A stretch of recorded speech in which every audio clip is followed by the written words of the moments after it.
കാശ്മീരിനെ കുറിച്ച് ഒരുപിടി സ്വപ്നങ്ങളുമായി സീനിയർ സഞ്ചാരി അങ്ങനെ വിമാനത്തിൽ കയറിയിരുന്നു. നമുക്ക് വിമാനത്തിൽ നിന്ന് നോക്കുമ്പോൾ കൊച്ചിൻ എയർപോർട്ടിന്റെ മനോഹരമായ ടെർമിനൽ കാണാം. മഴ പെയ്ത് തോർന്ന വെള്ളത്തിൽ റൺവേ അങ്ങനെ കുളിച്ചു നിൽക്കുകയാണ്. ആ റൺവേയിലൂടെ വിമാനം പതുക്കെ നീങ്ങിത്തുടങ്ങി. വിശാലമായ റൺവേയിൽ കൂടി വിമാനം സ്പീഡെടുത്ത് യാത്ര ആരംഭിച്ചു. മൈതാനത്തെ പിന്തള്ളിക്കൊണ്ട് വിമാനം ആകാശത്തേക്കുയർന്നു. 2080 കിലോമീറ്റർ ദൂരമുണ്ട് കൊച്ചിയിൽ നിന്നും ഡൽഹിക്ക്. മനോഹരമായ ആഢ്യത്വം നിറഞ്ഞ എയർപോർട്ടാണ് ഡൽഹി എയർപോർട്ട്. വിവിധ ശില്പങ്ങൾ കൊണ്ട് അലങ്കരിച്ച എയർപോർട്ട്. സൂര്യ നമസ്കാര ആസനങ്ങൾ, ഹസ്തമുദ്രകൾ എന്നിവ ഇവിടെ പ്രധാനപ്പെട്ട ശില്പങ്ങളാണ്. ഡൽഹി എയർപോർട്ടിൽ നിന്നും അധികം വൈകാതെ ശ്രീനഗർ ഫ്ലൈറ്റ് യാത്ര ആരംഭിച്ചു. ഹിമാലയ സാനുക്കളുടെ ലോകത്തേക്കുള്ള യാത്ര. എയർപോർട്ടിലിറങ്ങി ഞങ്ങൾക്ക് വേണ്ടി മാത്രം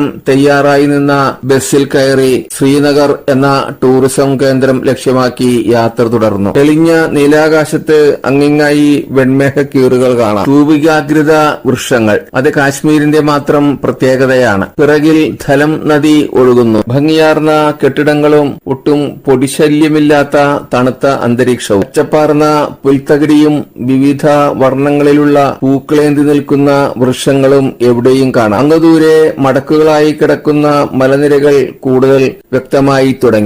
ധലം നദിയിൽ ഹൌസ് ബോട്ടുകൾ കണ്ടു തുടങ്ങി. ഹൌസ് ബോട്ടുകൾ ഒന്നിനു പുറകെ മറ്റൊന്നായി നിശ്ചലമായി കിടക്കുകയാണ്. കാശ്മീർ താഴ്വരകൾക്ക് ഇത്രയധികം ഭംഗി നൽകുന്നത് ഈ പൂന്തോട്ടങ്ങളാണ്. തോക്കുധാരികളായ പട്ടാളക്കാർ അവിടെയായി സുരക്ഷാ ഡ്യൂട്ടി നോക്കുന്നുണ്ട്. ഇപ്പോൾ നമ്മൾ കാണുന്നത് കാശ്മീരിന്റെ ഉൾനാടുകളിലെ തടാകത്തോട് ബന്ധപ്പെട്ട് കിടക്കുന്ന ജലാശയത്തിൽ കൊതുമ്പുവെള്ളം പോലെ തോന്നിക്കുന്ന ചെറുതോണികളുടെ നിരയാണ്. ചെറുകിട കച്ചവടക്കാരുടെ തോണികളാണ് ഇവ. കേന്ദ്രഭരണ പ്രദേശമായ ജമ്മു കാശ്മീരിന്റെ ഏറ്റവും വലിയ സിറ്റിയാണ് ശ്രീനഗർ. യാത്രയുടെ വിരസത അകറ്റി വിവിധ കാഴ്ചകൾ കണ്ട് ബസ് എത്തിച്ചേർന്നത് പ്രശസ്തമായ ഹോട്ടൽ റോയൽ ബാറ്റുവിന്റെ മുമ്പിലാണ്. നാളെ മുതൽ കാഴ്ചകൾ തുടങ്ങണം. നാളെ രാവിലെ തന്നെ ധാൽ തടാകത്തിലെ യാത്രയാണ് നിശ്ചയിച്ചിരിക്കുന്നത്. ആ കാഴ്ചകൾ നമുക്ക് അടുത്ത എപ്പിസോഡിൽ കാണാം.